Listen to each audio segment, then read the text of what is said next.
As mulheres estão cada vez mais inseridas no universo masculino das profissões. Atividades que antes eram exclusivas dos homens caíram nas graças femininas. E não importa a área, elas estão presentes em todas. As mulheres estão quebrando tabus fora e dentro de campo. A árbitra Simone Xavier atua desde 2000. No começo, a família tentou dar um impedimento. No início, essa novidade chocou um pouco, né? Ué, que isso? Ai, vai ser árbitra de futebol, nossa, porque todos vinculam uma profissão horrível, né? Mas depois que você conhece, passa a viver esse mundo, você se apaixona. E agora eles já são apaixonados comigo. Daniele de Mello trabalha há 11 anos como condutora de metrô. Primeira vez que eu entrei na empresa, eu entrei como a parte de venda de passagem. Eu sempre ficava fascinada vendo o metrô passar, mas como eu não tinha a idade certa, o perfil, né, que era acima de 25 anos para poder fazer a condução, eu continuei na parte de venda de passagem até ter a oportunidade de ingressar e fazer a prova. E graças a Deus, na primeira vez eu consegui passar para a parte de condução. A Major Priscila Azevedo foi a primeira comandante de uma unidade de polícia pacificadora, a UPP, e foi uma das 10 vencedoras do Prêmio Internacional Mulheres de Coragem, oferecido pelo governo americano em 2012. Atualmente, é coordenadora de programas estratégicos da Polícia Militar.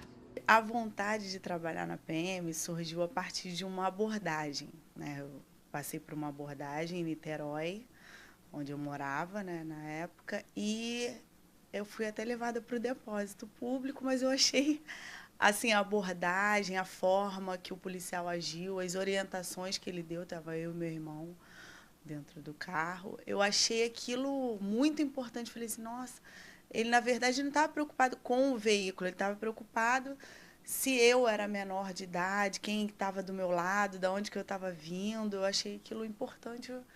E aí eu comecei a admirar mais a polícia militar. Falei, é isso aí que eu quero ser, é isso que eu quero fazer também com outras pessoas. Monique Vidal, delegada há mais de 10 anos, atualmente é titular da 9ª DP e diz que nunca sofreu preconceito. O que falam de mim é nas minhas costas, porque o gênio que eu tenho hoje não é porque eu sou delegada. Eu sempre tive gênio forte, eu sempre fui de bater o levou, falo na cara, então na minha frente ninguém fala nada, mas nas minhas costas com certeza já falaram. O ingresso mais amplo da mulher no mercado de trabalho ocorreu há cerca de 50 anos. As barreiras do preconceito vão sendo aos poucos derrubadas, mas as mulheres ainda enfrentam preconceito em algumas áreas, apesar de ser a maioria no país. Todas as vezes que a gente entra em campo, nós mulheres temos que provar a nossa capacidade. As mulheres da polícia, elas conseguem fazer um trabalho bom, né? Conseguem fazer tudo que o homem faz na instituição. Em 1932, as mulheres tiveram o direito de voto assegurado por lei. Mais de 80 anos depois, na Câmara Municipal do Rio, o número de vereadoras diminuiu na última eleição. Rosa Fernandes foi a mais votada dos 51 vereadores. A vereadora está no 5º mandato consecutivo e sempre esteve entre os parlamentares mais votados da cidade. Essa variação é uma variação que vai acontecer sempre, porque é uma variação pequena na representação feminina. Mas eu acredito nessa evolução, nesse crescente. Ou seja, no quantitativo, ou seja, na representatividade individual, como é o meu caso. Eu acho que na política a gente tem espaço para crescer, e hoje temos uma presidenta no país que representa a população como um todo. Então, eu acho que a representação feminina ela se dá com a maior tranquilidade na cidade do Rio de Janeiro e no Brasil como um todo. Eu não tenho dúvida de que foi uma evolução lenta, mas gradativa.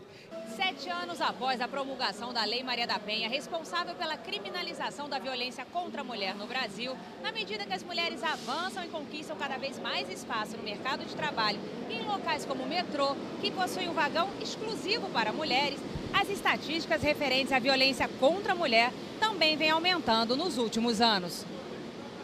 A delegada Marta Rocha é a primeira mulher a ocupar a chefia da Polícia Civil do Rio. Na minha instituição tem uma frase que me agrada muito que diz que informação é poder. Eu acho que as mulheres estão mais informadas, né? A Lei Maria da Penha, como a gente costuma dizer, foi uma lei que veio para ficar, foi uma lei que pegou.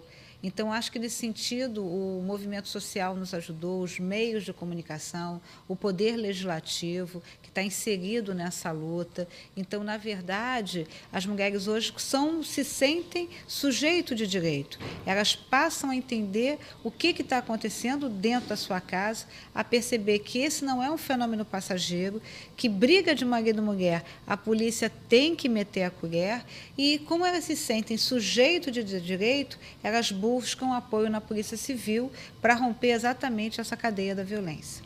Junto com a Lei Maria da Penha, foi criado o Serviço 180, uma central de atendimento à mulher. Esse aumento expressivo no número de vítimas que denunciam seus agressores tem sido fundamental para identificar a extensão do problema e criar políticas públicas adequadas para combatê-las. As pessoas estão registrando mais, até porque hoje em dia a gente tem uma lei mais severa, que é a Maria da Penha. O estupro sempre foi estupro, é claro, independente de mudar ou não o Código Penal, é um crime gravíssimo. Agora, eu acredito que é a notificação que aumentou. Medo gera violência, o silêncio gera impunidade. Tem medo, tem a sensação de que aquela situação pode ser passageira. Algumas mulheres acham que é porque ele está nervoso, porque está com problemas financeiros. Isso não é verdade, porque a violência contra a mulher perpassa toda e qualquer camada social. Mas, na verdade, é uma relação de afeto. Eu tenho filhos, eu amo esse homem, apesar de tudo. Eu não tenho para onde ir. Aquela história de que a família é a célula máter da sociedade não é verdade. É ruim com ele, pior que sem ele. Ele não te bate, mas ele é um homem caseiro. Muitas mulheres ficam completamente sozinhas, sem nenhuma perspectiva, sem estar inserida no mercado de trabalho. Então, é uma série de situações periféricas que vão engessando as mulheres e protelando a procura por uma ajuda policial. Segundo Priscila, as denúncias aumentam depois da chegada da UPP. Nessas áreas que estão em processo de pacificação, né, a gente já pode observar que as mulheres, elas, devido à informação, à abertura de um canal de denúncia ou até de apoio psicológico, né, posterior a essa denúncia, a gente vê que elas se sentem mais à vontade em não se submeterem mais àquela situação de agressão. Né, a gente vê muitos casos de mulheres que durante muitos anos sofreram agressão, mas que o recurso que ela tinha ali disponível não era o recurso legal, o recurso do Estado. E hoje a gente vê que essas orientações chegam mais rápidas e elas têm uma forma também mais rápida e um acesso mais orientado de cessar essas agressões. Mesmo com uma lei considerada pelo Fundo de Desenvolvimento das Nações Unidas para a Mulher como uma das 3 mais avançadas no mundo, o Brasil ainda vive a triste realidade de ter uma mulher agredida a cada 5 minutos. Segundo dados da Organização Mundial de Saúde, o Brasil acumulou mais de 90 mil mortes de mulheres vítimas de agressão nos últimos 30 anos. O país está em 7º lugar no ranking dos países com mais morte de mulheres vítimas de agressão. Para Marta Rocha, a questão da autonomia econômica é um passo importante para a afirmação da mulher na sociedade. Nós estamos fazendo com o INSS, assinamos com o INSS um protocolo, um termo de cooperação. Então, a Lei Maria da Penha, ela prevê uma indenização por auxílio-doença, com ressarcimento que chega até o autor daquele delito. Então, na verdade, nós estaremos fornecendo ao INSS o nome, o cadastro dessas mulheres vitimizadas, para que o INSS possa postular por elas o pagamento dessas indenizações. Então, na verdade, a nossa visão é uma visão maior do que combater a prática do crime. É transformar esta mulher num sujeito de direito, é empoderar essa mulher para que ela tenha condições de vencer o medo, vencer a vergonha e romper com esse ciclo de violência. Hoje a mulher, ela tem mais segurança do que tinha no passado, mas é evidente que a gente ainda precisa evoluir muito, ainda tem muito que crescer, muito que conquistar, porque essa questão da violência tem outras implicações e tem outras vertentes, principalmente na questão financeira, principalmente quando a mulher depende do homem financeiramente. Então, essa submissão é uma submissão, às vezes, até de sobrevivência. Então, são várias questões que precisam estar consolidadas para que essa violência também diminua. Mas só os instrumentos que a sociedade hoje oferece, a mulher como um todo, de proteção, delegacia da mulher, legislações, isso já dá à mulher uma certa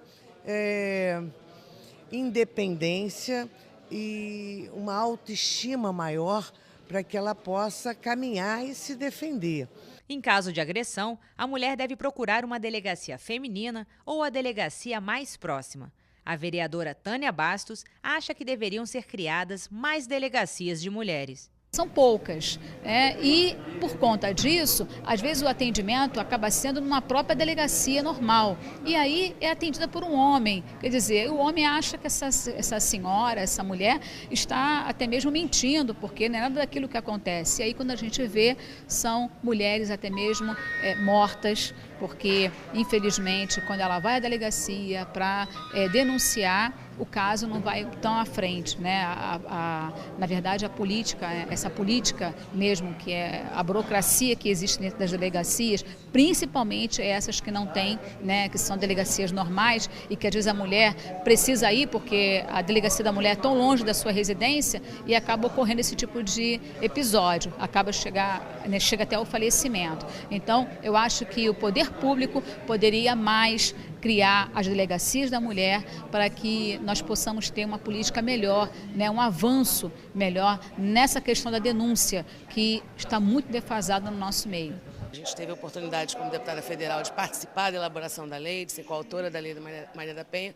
Portanto, eu acho que é um momento que a gente tem de trazer isso para o município do Rio de Janeiro através dessa sugestão de políticas públicas na questão da violência. Não só a violência física, mas a violência intelectual, a violência moral, que às vezes é tão ou mais dolorosa que a física. O que nós temos feito é inserir a questão do gênero em todo o segmento de formação do policial. Então, do investigador ao inspetor, do perito ao delegado, do oficial de cartório ao delegado, todos esses servidores policiais têm um treinamento. Durante o ano, nós acabamos recentemente um treinamento de ensino à distância, tratando, por exemplo, da questão do tráfico de mulheres. Então, toda essa questão da violência doméstica e da violência de gênero está inserida no curso de formação e na qualificação dos servidores.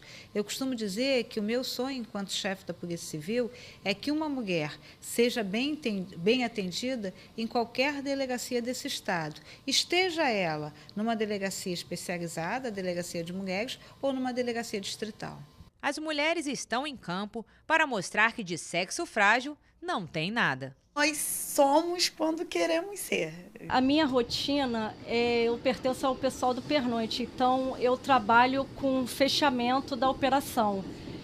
Depois do fechamento, eu levo a composição para poder limpar, se ela tiver com alguma avaria, ser reparada. E depois a minha próxima rotina seria a abertura das estações, o início da operação. Pela manhã, Daniele pega o metrô para seguir para o segundo turno da jornada, levar os 4 filhos para a escola. Simone dá um cartão vermelho para o preconceito. Preconceito de gênero, racial, todo tipo de preconceito.